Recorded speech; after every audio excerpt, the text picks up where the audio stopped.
मैं खामोशी से अंदर दाखिल हुआ और छुप करके माँ के सामने ही खड़ा हो गया। माँ उधर आओ, आमर मेरे पास बैठ जाओ। देखो बेटा, कल तुम कितना गलत काम कर रहे थे। उससे तुम्हारे जिस्म पर कितने बड़े असरात पड़ सकते हैं, तुम्हें अंदाजा भी है। सूरी, माँ दोबारा नहीं करूँगा। माँ सूरी के बच्चे, वादा करो कि दोबारा नहीं करोगे। ठीक है माँ, दोबारा नहीं करूँगा। ठीक है बेटा, सो जाओ जाके, माँ ने कहा। मैंने सोचा कि जो मैंने देखा था सब माँ को बताऊं। माँ, आप मेरा इतना ख्याल नहीं करते जितना आपने बाजी शाजिया कर कहा है। बेटा, मैं समझी नहीं किया। कहना चाहते हो खुलकर बताओ। मैंने हमत बढ़ाई। माँ, 25 दिन पहले वाली रात को मैंने सब कुछ देख लिया था जो आप तीनों कर रहे थे। ये बात करते ही माँ का रंग पीला हो गया था और माँ की हालत बिल्कुल खराब हो गई थी। माँ के ये हालत देखकर मैं डर गया और दिलासा दिया कि मैं समझता हूँ कि ये आपकी मजबूरी है, जितना मैं मजबूर हूँ उसे कहीं ज्यादा आप और बाजी शाजिया मजबूर हैं। बाजी शाजिया की बातें भी मैंने सुनी हैं, वो कितनी मजबूर हैं। माँ, आप फिक्र ना करें, मेरा और आपका राज ही रहेगा। बाजी शाजिया को भी पता नहीं चलेगा। मुझे सब पता है और ना ही सहल को पता चलेगा। बस आपको इंजॉय करती रहा करो। मेरी ये बातें सुनकर माँ काफी रिलैक्स हो गई। माँ ने नजरें झुकाई थी। सूरी बेटा, लेकिन तेरे पापा 4-5 साल बाद घर आता है। बेटा, मैं बहुत बर्दाश्त करने की कोशिश करती हूँ लेकिन नहीं होता मुझसे। मैं हंस दिया। वैसे माँ, एक और बात है। माँ किया कौन सी, मुझे यकीन नहीं हो रहा। सहल कितना छोटा है और उसका तोता कितना बड़ा है। माँ हंसकर मेरा कान खींचकर बोली, चल शैतान, कोई अपनी माँ के साथ भी इस तरह की बातें करता है। मैंने कहा कि आप हमेशा से मेरी दोस्तों की तरह रही है तो हम ये बात खुलकर कर सकते हैं। अब माँ मेरे मुकम्मल साथ कलूस हो गई थी। हाँ बेटा, आपको तो मैंने दूध में गोली खुलाई ही थी, उसको भी तुमने ज़ाया किया था। जी माँ, अगर ज़ाया ना करता तो ऐसा नज़ारा देखने को कधर मिलता। अच्छा माँ, मेरी एक रिक्वेस्ट है, सहेल को दोबारा बुलाओ ताकि मैं दोबारा फिल्म देख सकूं। चल कमीने, अब तुझे अपनी माँ को ऐसा देखकर अच्छा लगता है। माँ प्लीज, मेरी खातिर, ठीक है। अभी तो 25 दिन हुए हैं कि सहेल यहाँ आया था है। प्लीज माँ, खाला को कोई बहाना बनाओ और कुछ करो, ठीक है। कल बात करेंगे, अभी तो रात के 3 बज गए हैं। नहीं माँ, अभी कॉल करो। वो लोग देर तक जागते हैं कि समरिन कल ही सहेल को भेजे, आमर बीमार है। मार्केट से सामान लाने वाला कोई नहीं और मुझे तकलीफ होती है। समरिन खाला ने हंसकर कहा, किया आमर तो नहीं है तेरे पास। माँ ने मुझे चुप रहने का इशारा किया। नहीं, वो अपने कमरे में सवया है हुआ है। अच्छा, बस कल जल्दी भेजना उसको खाला, ठीक है। लेकिन सहेल को ना पता लगे। हाँ ठीक है। फोन बंद कर दिया। मैंने माँ को हैरान नजरों से देखा। माँ, खाला को भी पता है। हाँ बेटा, उसकी है मर्जी से ये होता है, लेकिन सहेल को नहीं पता, ठीक है। माँ, बस जल्दी से सहेल आ जाए, बहुत जल्दी है मुझे। माँ हंसकर बोली। मैं हंसकर, माँ उस दफा मेरे सामने करना, ठीक है। माँ बोली, नहीं बेटा, ये नहीं हो सकता, सहेल को पता चल जाएगा। मैंने कब कहा कि सहेल को पता लगे। बस वैसे ही मेरे कमरे में एक बेड और एक चारपाई पर मैं सो जाऊंगा और बेड पर आप दोनों रहोगे और गोली का बहाना करना कि उसको गोली खुलाई है और दूसरा मेरे कमरे में हटर भी है। माँ हंसकर, मैं तो तुझे छोटा बच्चा समझती थी, लेकिन तो बड़ा कमीने हो। प्लान भी तुमने सोच लिया है, ठीक है। बेटा, मुझे भी नींद पूरी करने दो, तुम भी पूरी कर लेना। वैसे भी वो कल तेरी माँ को सारे रात दुगा के रखेगा। ठीक है माँ, गुड नाइट। सुबह नाश्ता किया तो सहेल की कॉल आ गई। आमर, माँ बता रही थी कि आप बीमार हो, यार जल्दी आ जाना, ठीक है। मैं कल निकल गया हूँ। माँ को खुशखबरी सुना। बेटा, सहेल के सामने एक नाटक करना अजय उससे पता नहीं लगना चाहिए, ठीक है।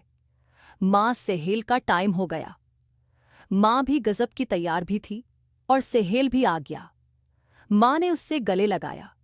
मैंने भी सलाम दा कि माँ ने सहेल को एक सिमाई दी कि बेटा, मैं चाय बनाकर लाती हूँ। सहेल ने बताया, काला जान, मैं थोड़ा आराम कर लेना चाहता हूँ, सफर की वजह से थका हुआ हूँ। माँ मुस्कराकर बोली, ठीक है बेटा, मेरे कमरे में सो जाओ। सहेल माँ के कमरे में सो गया और माँ खाना बनाने चले गई और हम बाहर घूमने गए। शाम को घूमने के बाद वापस आई और खाना खाया। खाना खाने के बाद माँ ने बताया, चलो उमर बेटा दूध पी लो, किचन में पड़ा है। कुछ देर बाद मैं वहां गया और वापस आ गया। माँ, मुझे नींद आ रही है, लेकिन मैं तो उसी इंतजार में था कि कब ये फिल्म स्टार्ट होती है। कुछ देर के बाद माँ और सहेल बातें करना शुरू हो गई और फिर आहिस्ता आहिस्ता से माँ सोफी से उठकर सहेल के पास बैठ गई और बोली, तो सहेल बेटा, और सुना क्या हाल है? तुम आजकल तो अपनी काला को जैसे भूल ही गए हो। कोई और मिल गई है क्या? बेटा नहीं काला, बस क्या करूं, माँ कहीं जाने ही नहीं देती और रोज रोज कौन सा बहाना करूं। दिल तो मेरा भी बहुत करता है, लेकिन क्या करूं। आप बताओ कैसे हो? इतने दिन कैसे गुजारे मेरे बना, या फिर मेरी जगह किसी और को तो नहीं बेटा बना लिया, और किसी और में इतनी हिम्मत कहाँ? एक तुम ही तो हो जिससे मुझे पूरा प्यार मिलता है। इस तरह की किसी के बस की बात नहीं है। सहेल हंसने लगा। अच्छा जी, तो ये बात है। चलो आज 25 दिन की सारी कुस्सर निकालते हैं। वैसे काला अगर है यहाँ पर, आमर उठ गया, और हम दोनों को इस तरह देख लिया तो बहुत मसला हो जाएगा। इसलिए मेरी सलाह है कि चलें। काला, आपके कमरे में चलते हैं, वहां पर कोई नहीं है। वहां पर कोई नहीं होगा। माँ बोली, बेटा वैसे भी आमर को मैंने 2 गोलियां दी है, उससे कुछ पता नहीं चलेगा, और उस कमरे में हीटर भी है। मेरे कमरे में बहुत ठंड है। ठीक है काला, जैसे आपकी मर्जी। काला, आपने शाजिया को बुलाया नहीं?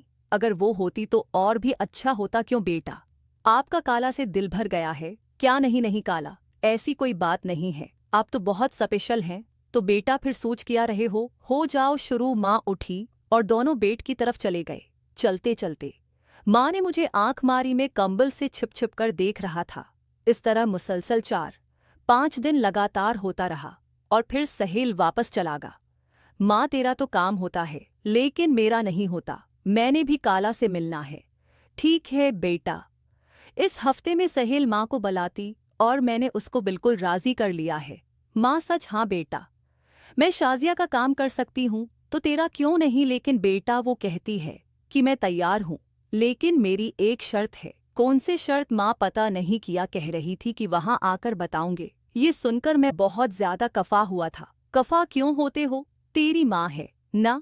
अगले हफ्ते आंटी समरेन यानी सहेल की माँ आ गई। नजरों से देख रही थी, फिर माँ से बोली, समरीन आंटी आई, मेरी भांजा तो बहुत शर्माता है, फिर इस तरह कैसे काम बनेगा? आंटी ने एक जोरदार कहका लगाया, जिस पर माँ भी हंस पड़ी। रात हुई और मैं बहुत ज्यादा परेशान था कि किस तरह मैं स्टार्ट करूंगा और कैसे होगा। और फिर वक्त का पता ही न चला कि 8 बज गए। बाद में दोनों अपने कमरे में चले गए। मैंने दरवाजे के साथ कान लगाया। आंटी ने माँ को बताया कि हाँ मैं तैयार हूँ उस काम के लिए। आखिरकार आमर है भी तो मेरा बेटा है, लेकिन मेरी शर्त है कि तुम भी हमें देखो। गई माँ ने हंसकर कहा कि कोई नहीं मेरी बहन, मुझे मंजूर है, और वैसे भी उसमें कौन सी बड़ी बात है। आमर को तो ये भी पता है कि मेरा और सहेल का क्या रिश्ता है, और वो हमें कई बार देख चुका है।